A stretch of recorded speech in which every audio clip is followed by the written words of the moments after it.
ہم نے کتابوں میں پڑھا ہے کہ جب شب قدر آتی تھی نا، مغرب کے بعد لوگ کانپنے لگ جاتے تھے۔ شب برات والے دن مغرب کے وقت لوگوں پہ راشا طاری ہوتا تھا، ہائے کیا بنے گا۔ لوگ معافیاں مانگتے تھے اور سٹائل یہ ہوتا تھا کہ دروازوں پہ دستک دیتے تھے، جا کے دستک دیتے تھے، کہتے تھے یار میرا کوئی انداز تمہیں کہیں برا تو نہیں لگ گیا، کوئی بات تو نہیں میری تم تک پہنچی، مجھے معاف کر دینا، آج شب قدر کی رات ہے۔ اور پھر مسجدوں میں لوگ آتے تھے تو نیک لوگ، پرہیزگار لوگ، اللہ تبارک و تعالیٰ کے پاک باز بندے، جن کے لیے گمان بھی نہیں کہ وہ کوئی کبیرہ جرم کا ارتکاب کریں گے اور پھر اس پہ ڈٹیں گے، وہ لوگ بھی رویا کرتے تھے۔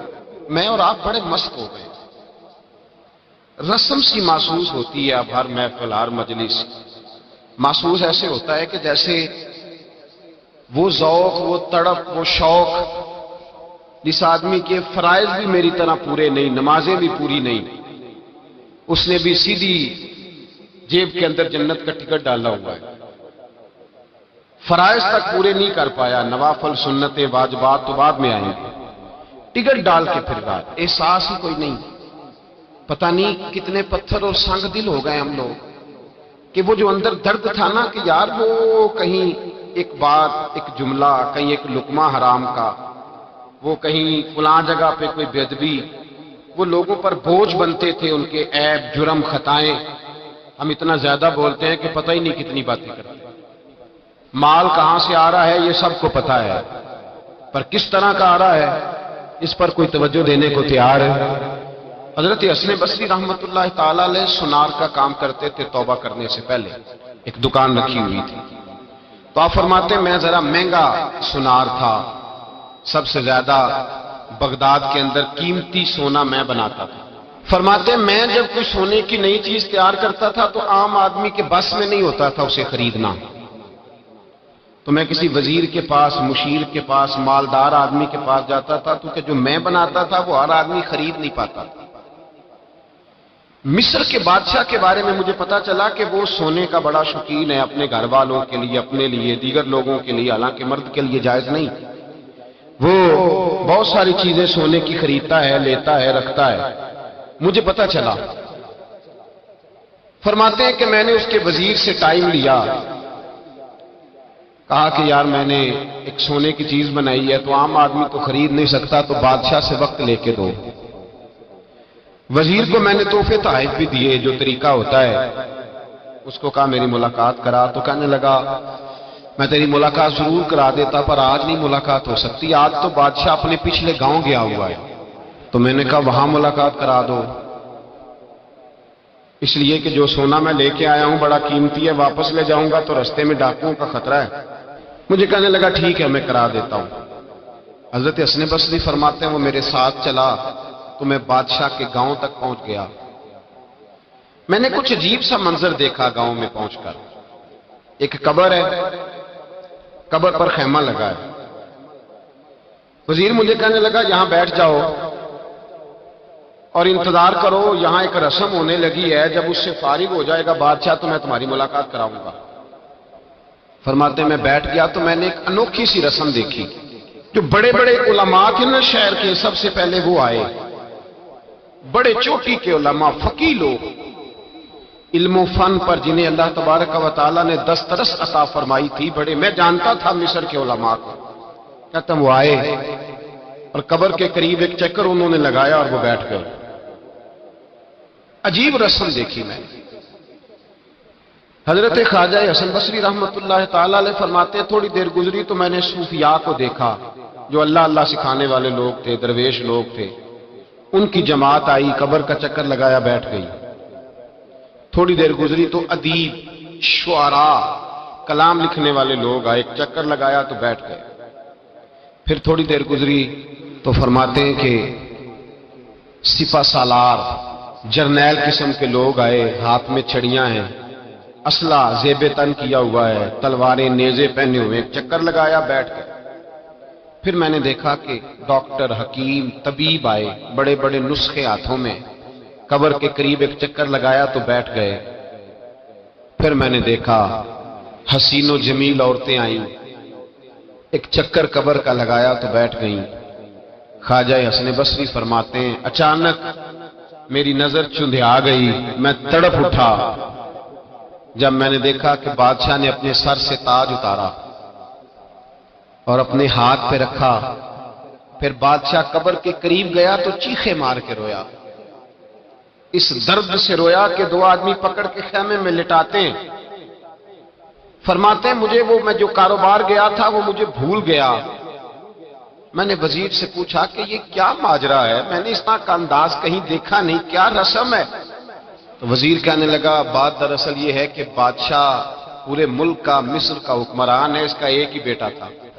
درجنوں درباروں کی حاضری اور سینکڑوں صوفیاء کی دعا اور کروڑوں اور لاکھوں لوگوں کو صدقے اور خیرات دے کر دعائیں کرا کے بادشاہ نے، کبھی پوچھو اس آدمی سے جس کے ہاں اولاد کوئی نہیں، پتہ نہیں کس منت کے ساتھ ایک بیٹا خدا سے لیا۔ بیٹا پڑھنے لگا، تعلیم میں بھی لائق، گھڑ سواری میں بھی لائق، تلوار میں بھی لائق، سارے علوم فنون، وفا شعار بھی، اطاعت گزار بھی، ساری خوبیاں بچے میں پیدا ہوئی۔ پھر ایک دن بیٹا رات کی تنہائی میں رویا، اماں جی بات سننا، ابا جی دوڑ کے آئے، کہتے ہیں بیٹا رویا تو بادشاہ اور اس کی بیوی دوڑے گئے، کیا ہوا؟ کہنے لگے پیٹ میں کوئی درد ہے، یہاں کچھ تکلیف ہے۔ مصر سے لے کر بغداد اور بغداد سے لے کر پورے عرب کے حکیم آئے، سمجھ نہیں آئی کسی کو کہ بیٹے کو درد کہاں ہے۔ وہ کہتے ہیں کہ جس طرح کسی جانور کے گلے پہ چھری چلے تو وہ تڑپتا ہے، یوں وہ بچہ تڑپا، اور بادشاہ اور ملکہ کے ہاتھوں میں آرزوؤں کا مسکن کلمہ شہادت پڑھ کے انتقال کر گیا۔ کہتے ہیں بادشاہ نے یہاں بیٹا لا کے دفن کیا، سال کے بعد بادشاہ آتا ہے اور قبر کے گرد علماء چکر لگاتے ہیں تو بادشاہ کہتا ہے بیٹا اگر ساری دنیا کا علم لڑا کے تجھے بچایا جا سکتا تو میں تجھے بچا لیتا، میں تجھے بچا لیتا۔ پھر صوفیاء آتے ہیں تو بادشاہ کہتا ہے بیٹا کئی دنوں کے چلے کرا کے وظیفے پڑھا کے تو بچ سکتا تو میں تجھے بچا لیتا۔ پھر بادشاہ جرنیلوں کا ایک چکر لگوا کے کہتا ہے بیٹے اگر ساری دنیا کی طاقت لڑا کے میں تجھے بچا سکتا تو میں اپنے گھر کا چراغ کبھی بجھنے نہ دیتا۔ پھر بادشاہ کہتا ہے بیٹے دیکھ ساری دنیا کی حسین عورتیں تیری قبر کے پاس کھڑی ہیں، اگر حسن سارا ضائع کر کے تو بچ سکتا تو میں بچا لیتا۔ پھر آخر میں بادشاہ اپنے سر سے تاج اتار کے ہاتھ میں پکڑتا ہے اور قبر کے گرد گھوم کر روتا ہے، کہتا ہے بیٹا میں فقیر ہو جاتا، میں مانگ کے روٹی کھا لیتا، میں جشانیاں دے دیتا، بیٹے میں تیری خاطر حکومتیں چھوڑ دیتا، میں کسی کی مزدوری کر کے روٹی کھاتا، پر میں تجھے مرنے نہ دیتا۔ پھر وہ روتا ہے اور کہتا ہے کیا کروں کل نفس ذائقۃ الموت، کیا کروں جو تجھے لے کے گیا ہے اس نے قانون بنایا ہے کہ ہر ایک نے موت کا ذائقہ چکھنا ہے، اس نے قانون بنایا، اور جب اس کا قانون لاگو ہوتا ہے پھر نہ ماں کی سسکیاں کام آتی ہیں، نہ باپ کی دعائیں، نہ علم، نہ فن، پھر کوئی چیز کام نہیں آتی، پھر جانا پڑتا ہے، پھر جانا پڑتا ہے۔ باپ ایک ایسا رشتہ ہوتا ہے جو زندہ ہوتا ہے تو لگتا ہے سر پہ چھت ہے، اور جب وہ رخصت ہوتے ہیں تو لگتا ہے چھت اتر گئی۔ ماں، میں اپنی زندگی میں یہ کہا کرتا تھا کہ لوگ آکسیجن کے بغیر بچ جاتے ہیں، ماں کے بغیر نہیں بچتے۔ میرا تجربہ یہ تھا کہ شاید 5 سال روٹی کھانے کو نہ ملے تو زندگی ہے، پر اگر اماں گھر میں نہ ہو تو زندگی نہیں ہوتی۔ پھر مجھے میرے استاد نے کہا کہ بیٹا میرا دل کرتا ہے کہ آپ اپنی اماں کا جنازہ خود پڑھائیں۔ 2-3 دفعہ ہمت کر کے میں بڑا مصلی پہ کھڑا ہونے کے لیے، لیکن پھر میں لوٹ کے آ گیا۔ میں نے کہا میں نے بڑے جنازے پڑھے اور پڑھائے ہیں زندگی میں، یہ میرے لیے وزنی ہے، میرے لیے مشکل۔ ہم نے خود نہیں ساری ہستیاں اٹھائیں، ہم خود چھوڑ کے نہیں آئے، چھوڑ کے نہیں آئے، سہ سہ جوڑ سنگت دے ڈٹھے، آخر وتھاں پئیاں او جنہاں باج ایک پل نہیں سا جیندے، پھر وہ شکلاں یاد نہ رہیاں۔ حضرت فاطمہ الزہرا رضی اللہ تعالیٰ عنہ گھر میں بیٹھی رو رہی تھیں، تو مولا علی شیر خدا آئے، کہا فاطمہ تو روتی کیوں ہے، بس کر دے۔ تو کہنے لگی علی مجھے سچ بتا تیری ہمت کیسے ہوئی مصطفیٰ کریم کی قبر پر مٹی ڈالنے کی، کس طرح ہمت ہوئی، صحابہ نے وہ جرتیں کہاں سے اکٹھی کی کہ حضور کی قبر انور حضور کو دفن کیا، نبی پاک کو۔ تو حضرت علی رضی اللہ تعالیٰ عنہ دلیر آدمی تھے پر پھوٹ کر روئے، کہنے لگے فاطمہ تجھے کیا بتائیں، ہاتھ کامتے تھے، روحیں لرزتی تھی، پر رسول کے قانون کی پابندی کرنا ہماری ڈیوٹی تھی، ڈیوٹی تھی ہم۔ میرے عزیز مجھے بتلائیے، آج شب قدر ہے، ہر بندہ کہتا ہے پتہ نہیں کب مر جانا ہے، کب جانا ہے۔ آج شام شب قدر تھی، میں نے کچھ سنگیوں سے کہا کہ سارے سوئیں گے تم نہ سونا، آج تمہارے لیے قانون مختلف ہے، تم نے صفائی کرنی ہے مسجد کی، بندوبست کرنے ہیں، لوگوں نے آنا ہے، ایک رات کا انتظام کرنا ہے، تو اس کی تیاری ہو رہی ہے۔ کبھی قبر والے کے سرانے جا کے پوچھو تو صحیح کہ تو کتنے عرصے سے اس قبر میں، پوچھو تو صحیح۔ اور درجنوں اور بیسیوں قبریں ایسی ہیں، بیسیوں قبریں جن پر جا کے کھڑو ہو تو پتہ لگتا ہے کہ مدتیں بیت گئیں، کوئی فاتحہ پڑھنے نہیں آیا، مدتیں گزر گئیں، کوئی فاتحہ پڑھنے، شہر خاموشاں جن کو پالا پوسا تھا ان کا بھی اب وقت نہیں نکلتا۔ او میرے بھائی تیری تیاری ہے، وقت قریب ہے، بچے، بیوی، ماں باپ، رشتہ دار، بہن بھائی، ان کے ساتھ تیرا جو تعلق ہے وہ ٹوٹنے کے لیے بنا ہے، تمہیں جانا ہے، تجھے یہاں سے اٹھنا ہے اور اپنا اپنا حساب اکیلے دینا ہے، اپنا اپنا، ہتھیں بکی مٹی پاندے، ہاتھ نہیں لاندے ڈردے۔ میں نے ایک بیٹے سے کہا کہ اپنے ابا جی کو خود غسل دو، یہ حق ہے، تو کہنے لگے مجھے ڈر آتا ہے، میت سے ڈر آتا ہے، ہتھیں بکی مٹی پاؤندے تے ہاتھ نہیں لاندے ڈردے، جنہاں لی تو پاپ کمائے 10 کتھے نہیں ہو تیرے کر، لانا بیڑے کو جس کے نام جائیداد کر کے آیا ہے، بیٹیوں کا حق چھین کے، بہنوں کا حق چھین کے، دوستوں کا حق چھین کے، زکاتیں چھوڑ کے جو دیا اس کو کہہ تیری جگہ پہ حساب دے آ کر قبر میں کھڑا۔ اللہ قرآن مجید میں فرماتا ہے سورہ ابراہیم کے اندر کہ لوگ کہیں گے کہ ہمارا مال لے کے ہمیں چھوڑ دیا جائے، ہماری جائیدادیں لے کے ہمیں چھوڑ دیا جائے، پر عرش کا مالک کہے گا نہیں، یہاں وہ سودا نہیں چلتا، حساب دے، بتا۔ یہ نہیں پتا تھا مرنا ہے، یہ خبر نہیں تھی قبر میں جانا ہے، جس مکان میں رہتے ہو نا کبھی پوچھو وہاں پہلے کون کون رہتا تھا، پتا کرو، معلومات کرو کون رہتا تھا، ٹٹول کر کریٹ کر دیکھو کتنی لوگ گزر گئے۔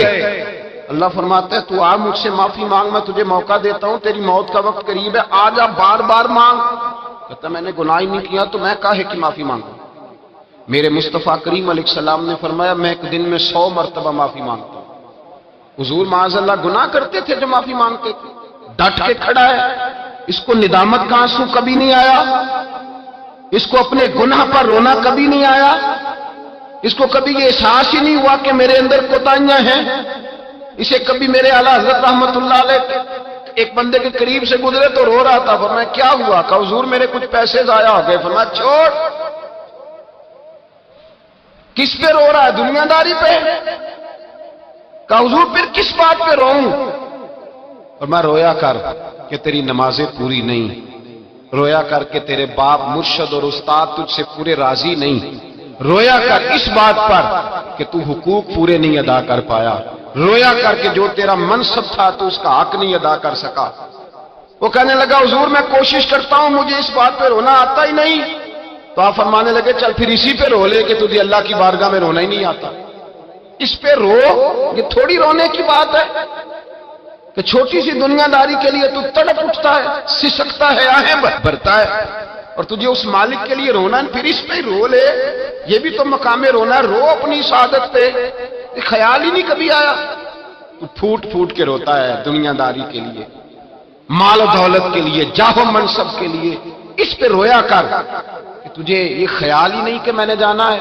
میرے مصطفیٰ کریم سید عالم نور مجسم صلی اللہ تعالی علیہ وآلہ وسلم نے جو حسن، جو رنگ، جو انداز اپنے غلاموں کو دیا تھا، اس انداز کو سمجھیں۔ حضرت عمر فاروق رضی اللہ تعالیٰ عنہ آپ تشریف فرما تھے، مولا علی شیر خدا تشریف فرما تھے، حضرت ابو ہریرہ تشریف فرما تھے، تو حضرت ابو بکر صدیق کا دور خلافت تھا۔ جناب ابو بکر صدیق رضی اللہ تعالیٰ عنہ نے کہا پانی تو لانا، پیاس لگی ہے، پانی تو لانا۔ تو خلیفہ تھے، امیر تھے، ذاتی طور پہ بڑے مالدار تھے، ایک ساتھ ٹھنڈا دودھ لے کے آئے، کہا حضور دل کرتا ہے آپ دودھ پی لے پانی کی جگہ۔ حضرت ابو بکر صدیق نے دودھ پکڑا، منہ کے قریب کیا تو آنکھوں سے آنسو برس پڑے، تڑپ اٹھے، روئے۔ حضور کیا ہوا؟ فرمانے لگے جس رسول سے سوال نہیں ہونا تھا انہوں نے تو اتنی نعمتیں استعمال نہیں کی، ابو بکر تے تو سوال ہونا ہے، اس سے تو پوچھا جانا ہے نعمتوں کے بارے میں، تو میں لے جاؤ دودھ نہیں، مجھے پانی دو، پتہ نہیں میں کتنا وقت میرا باقی ہے تو میں اتنا بوجھ نہیں اٹھا سکتا۔ احساس تھا یار چلو کبھی کبھی صحیح یہ احساس پیدا تو ہونا چاہیے نا کہ میں سویرے سے لے کر شام تک جب میں سوتا ہوں تو سوچ کے، جب بندہ سوتا ہے تو کوئی سوچ ہوتی ہے اس کے ذہن میں، کچھ نہ کچھ سوچ رہا ہوتا ہے۔ مجھے بھی پتا ہے میں سوتے ہوئے کیا سوچتا ہوں، آپ کو بھی پتا ہے۔ اور جب سویرے پہلی دفعہ آنکھ کھلتی ہے تو پھر بھی کچھ سوچ ہوتی ہے بندے کے ذہن میں، مجھے بھی پتا ہے۔ میں جب اٹھتا ہوں تو سوچ کیا ہوتی ہے تو آپ کو بھی پتا ہے۔ حضرت امام اعظم ابو حنیفہ رحمۃ اللہ تعالی علیہ فرمایا کرتے تھے کہ جب سونے لگو تو یہ سوچ کے سویا کرو کہ پتہ نہیں اٹھنا ہے کہ نہیں، کلمہ پڑھ کے، توبہ کر کے، ایمان کی تجدید کر کے، اور اللہ کی بارگاہ میں عرض کر کے میں نہ اٹھا تو میرا حساب آسان کرنا، معافی مانگ کے سویا کرو۔ اور جب سو کے اٹھو تو یہ سوچا کرو کہ اس نے مہربانی کی ہے، مجھے ایک موقع اور دیا ہے زندہ رہنے کا۔ نیند موت کی بہن ہے، اللہم باسمی کا اموت واحیا۔ حضور نے فرمایا جب سونے لگو تو کہا کرو کہ اے اللہ میں تیرے نام پہ زندہ ہوتا ہوں اور تیرے نام پہ مرتا ہوں۔ نیند موت ہے، اسی طرح ایک دن سو جاؤ گے، پکے سو جاؤ گے۔ بھائیو شب قدر ہے، یہ تو معافی مانگنے کی رات ہے۔ پر میں تو اب یہ سوال پوچھتا ہوں کہ گناہگار ہی کوئی نہیں تو معافی کون مانگے گا؟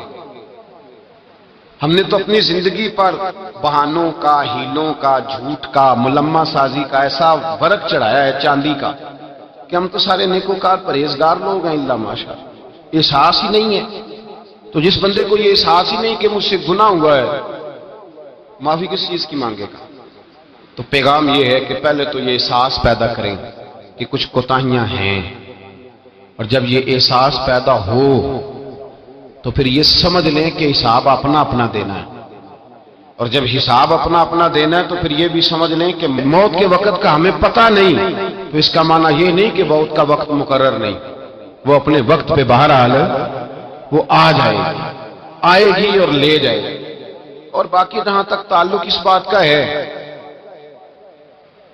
کہ واعظ ہے، نصیحت ہے، گفتگو ہے، وہ ہم روز سنتے ہیں، سنانے والے بھی روز سناتے ہیں، بلکہ اب تو ایک اور بات بھی ہمیں کچھ عرصے سے سننے کو ملی ہے، کہتے ہیں جی کوئی نئی بات سنائیں۔ کیا کریں؟ کہاں سے نئی بات سنائیں؟ قرآن بھی پرانا، حدیث بھی پرانی، نئی بات کوئی نئی بات نہیں، کوئی نئی بات نہیں انہوں نے سنائی۔ تو بھائی سوال یہ ہے کہ آپ یہ بتائیں کہ پرانی پہ عمل ہو گیا ہے؟ اگر پرانی پہ عمل ہو گیا ہے تو پھر نہیں سنا دیتے ہیں۔ صحابہ کرام فرماتے ہیں ہم جو کوئی آیت سنتے تھے نا تو گھر جا کے اس پہ عمل شروع کرتے تھے، پھر نہیں سنتے تھے۔ اب تقریریں اور واضح جب ہم کہتے ہیں نا نئی بات سنائیں تو اس کا مطلب یہ ہوتا ہے کہ ہم سرور لینا چاہ رہے ہیں، کان کا ذائقہ لینا چاہ رہے ہیں۔ عمل کرنے کے لیے نا نبی پاک صلی اللہ علیہ وسلم سے کسی نے کہا تھا حضور میں نصیحت حاصل کرنا چاہتا ہوں تو کچھ بتائیں، تو میرے محبوب علیہ السلام نے فرمایا نصیحت حاصل کرنے کے لیے موت کا لفظ ہی کافی ہے۔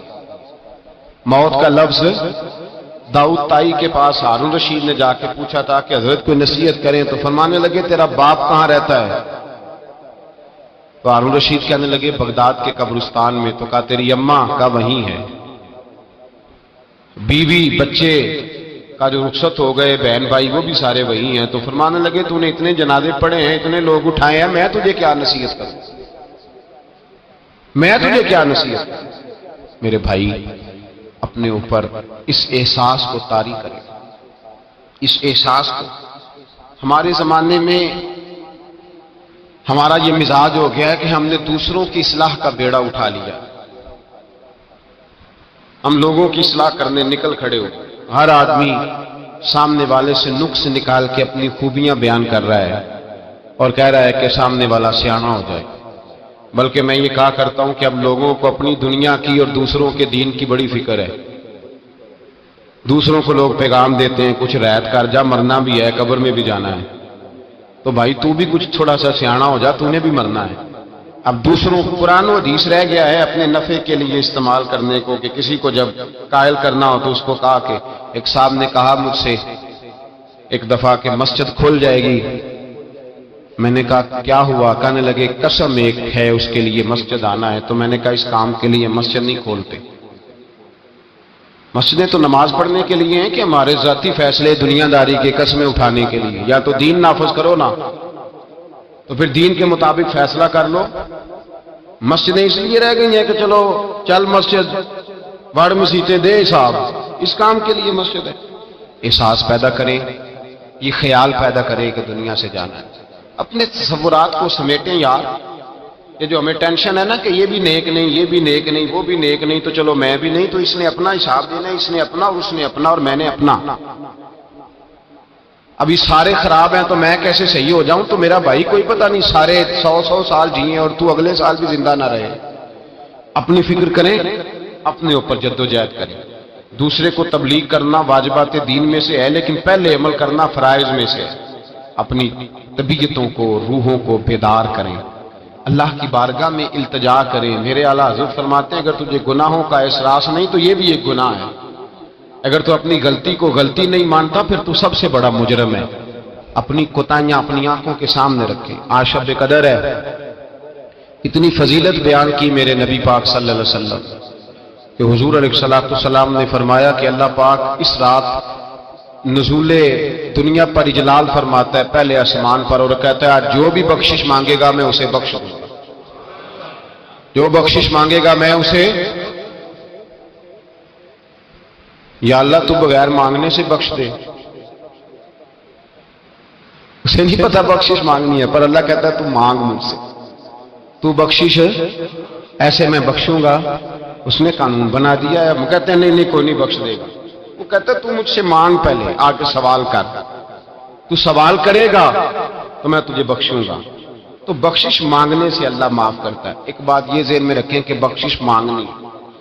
دوسرا میرے بھائی اس تصور کو پکا کرے اپنی طبیعت میں کہ توبہ وہ بندہ کرے جو توبہ کی شرائط کو سمجھتا ہے۔ ایک تو محسوس کرے کہ مجھ سے غلطی ہوئی ہے اور فلاں گناہ ہے جو روز مجھ سے ہوتا ہے، ایک تو اس کا احساس پیدا کرے، اور دوسرا یہ خیال کرے کہ میں توبہ کر رہا ہوں کہ میں کام آج کے بعد نہیں کروں گا۔ توبہ کا مطلب کیا ہوتا ہے؟ کام میں آج کے بعد، بولیے، یہ کوئی مطلب نہیں کہ ایک بندہ کہے آج میں نے رونا جی مسجد جا کے ساری رات رونا ہے، تو سویرے کیا کرنا ہے؟ بدلنا ہے کہ نہیں؟ کہتا ہے نہیں میں نے اسی طرح سے کم ناپنا ہے، کم تولنا ہے، جھوٹ بولنا ہے، بدی کرنی ہے، دھوکہ کرنا ہے۔ یہ توبہ نہیں ہے، یہ اس نے رسم ادا کی ہے۔ توبہ یہ ہے کہ تو اللہ کی بارگاہ میں، ہاں یہ الگ بات ہے کہ سویرے نفس نے پھر برگلا دیا، شیطان کے ہتھے چڑھ گیا، لیکن جس کا پروگرام یہ ہو کہ چلو آج شب قدر ہے، تو یہ پھر رسم ادا کی اس نے، لفظوں کے گورکھ دھندے میں الجھا رہا ہے، وہ مفاہیم معنی اور روح تک نہیں پہنچ سکا۔ روح تک جانے کی کوشش کریں۔ اپنے گناہ اعلیٰ حضرت رحمت اللہ تعالی علیہ فرماتے ہیں کہ تیری توبہ تب ہے کہ جب جس گناہ سے تو توبہ کر رہا ہے نا، سویرے پھر بندہ کوئی تجھے اس گناہ میں دوبارہ مبتلا نہ دیکھے، رسم نہ ادا کرنا، جھوٹ نہ بولنا۔ ایک تو احساس پیدا کریں. سچ مچ میں کہا کرتا ہوں کہ اللہ سے رزق بھی مانگیں، شہرت عزت دولت بھی مانگیں، لیکن شب برات اور شب قدر کی رات صرف اس سے بخشش کا سوال کریں اور احساس یہ پیدا کریں کہ اللہ تو مجھے بخش دے. یہ توجہ کے ساتھ، انہماک کے ساتھ. ساری راتیں تو ہم جاگتے نہیں، کبھی کبھی جاگتے ہیں، بیدار رہتے ہیں. تو جو بیداری کے راتیں ہوں پھر صحیح طریقے سے بیدار رہنا چاہیے، توجہ ہٹا کے ہر چیز سے، چھوڑ چھاڑ جبر کرے. حضرت ابو بکر فرمایا کرتے تھے کہ اگر تجھے رونا نہیں آتا تو رونے جیسا منہ ہی بنا لے، اچھوں کی نقل بھی اچھی ہو، شکل ہی بنا لے اس طرح کی جو اس کی بارگاہ میں پیش ہونے والی ہو. رسم نہیں ادا کریں. آخر